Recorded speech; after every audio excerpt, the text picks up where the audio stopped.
Es probable que si Einstein hubiese nacido mujer, hoy apenas no sonaría ese apellido.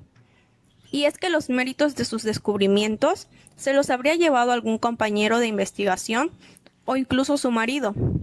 Este fenómeno, que se conoce como efecto Matilda, señala la injusticia que ha relegado al olvido de forma consciente y sistemática los hallazgos de brillantes científicas como Hildegarda de Bingen, Nettie Stevens, Lise Meitner, Marietta Blau o Rosalind Franklin, entre muchas otras. Fue la historiadora de la ciencia Margaret Rossiter quien puso nombre a esta injusticia en honor a Matilda Joslyn Gay, activista de los derechos de las mujeres. Este es un cuento que se suma a las acciones planteadas en una campaña llamada No More Matildas, para denunciar este hecho y recuperar las figuras de todas estas científicas. Mujeres que podrían haberse convertido en ejemplos a seguir para todas las niñas a las que se les ha hecho pensar, al privarla de referentes, que la ciencia es cosa de hombres.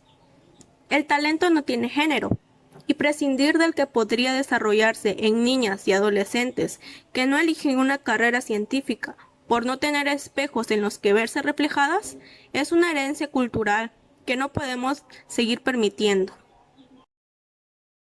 Enhorabuena, ha tenido usted una niña sana y preciosa. Fue la agridulce noticia que el ginecólogo del hospital de la pequeña ciudad de Ulm comunicó a Armand Einstein el 14 de marzo de 1879. Agridulce porque, aunque todo el mundo quiere que su recién nacido goce de una buena salud, lo cierto es que en aquella época el deseo de la mayoría de los padres era que un primogénito inaugurara la saga familiar.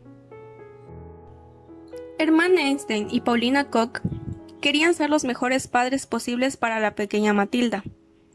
Estaban dispuestos a apoyarla, entenderla, motivarla y escucharla, aunque esto último no iba a suceder hasta pasado los primeros 3 años de vida de la niña.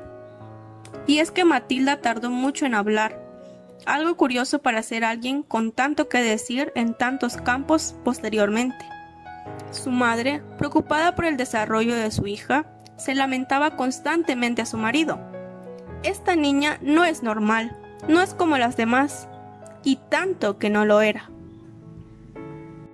Es posible que Armand Einstein nunca llegase a saber lo determinante que iba a ser regalarle a Matilda su primer juguete.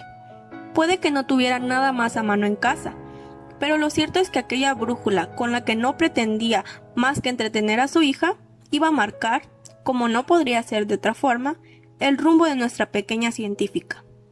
Matilda acababa de comprobar el poder de la atracción, la magnética que hacía a esa aguja apuntar siempre en la misma dirección, y la que ella iba a sentir desde ese día y para siempre, por entender el mundo que la rodeaba.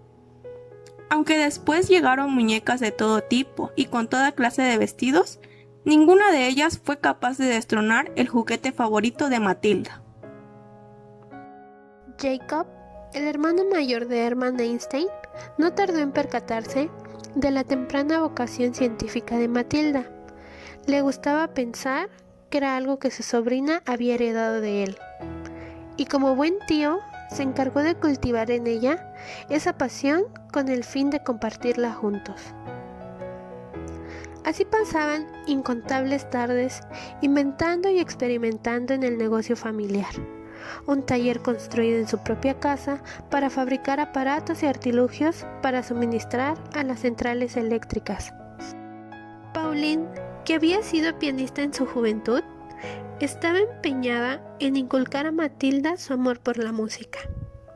Por eso apuntó a su hija desde bien pequeña a clases de violín. Pensaba que haciéndole practicar a diario, no solo le ayudaría a desarrollar su sensibilidad artística, sino que también la mantendría alejada, aunque fuera por un par de horas al día, del taller de su tío, lugar que a todas luces debería resultar hostil para cualquier niña de su edad. Nunca conseguirá nada en la vida.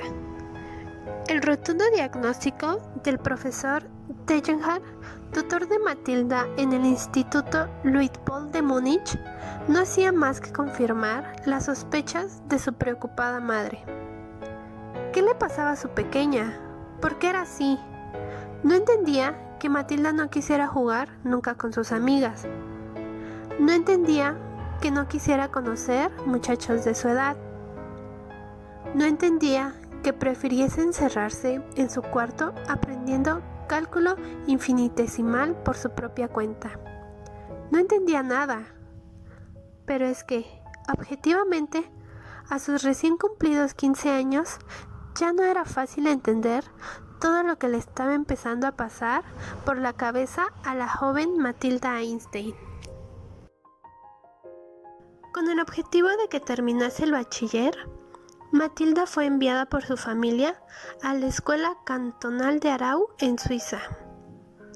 Allí se matriculó en la Escuela Politécnica de Zúrich, donde conoció alumnos que compartían sus inquietudes intelectuales y que la iniciaron en la lectura de filósofos como Spinoza, Hume o Kant, pero también como Marx o Adler.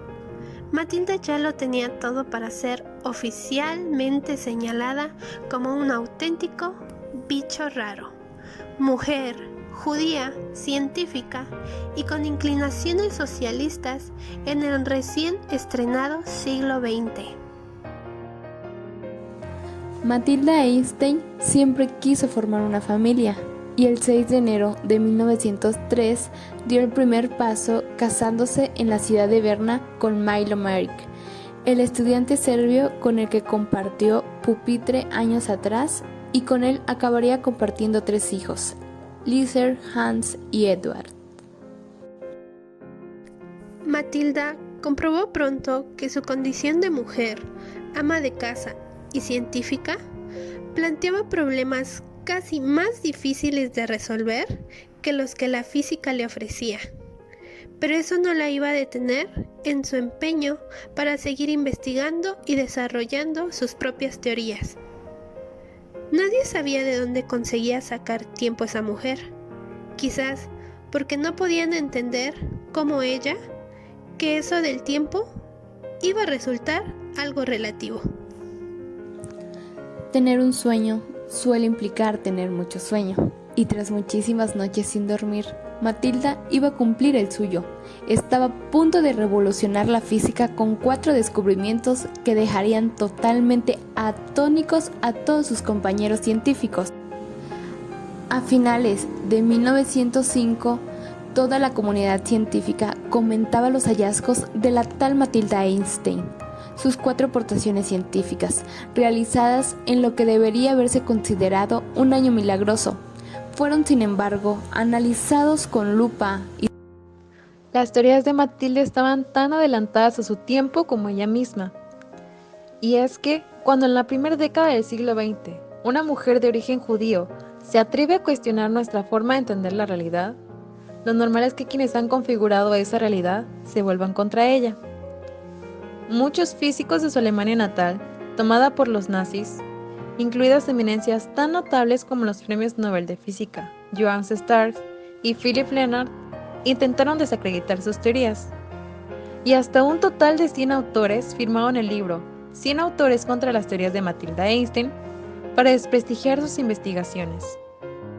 Pasaron años hasta que un grupo de investigadores confirmaron finalmente las predicciones de Matilda Einstein sobre el comportamiento de la luz en relación a la gravedad. Una expedición de científicos británicos, comandados por Sir Arthur Eddington, se desplazó hasta Brasil para ello. El objetivo era comprobar si se producía la distorsión gravitatoria de la luz que predecía Matilda, algo que solo podía observarse durante un eclipse, ya que en un día normal el brillo del sol no permite ver la luz del resto de astros. Y funcionó. Y el destino quiso, no sin cierta crueldad, que un eclipse eclipsara para siempre a Matilda, mientras Arthur Eddington recibió el premio Nobel por alumbrar, con el nacimiento de la cosmología física, una nueva era para la ciencia.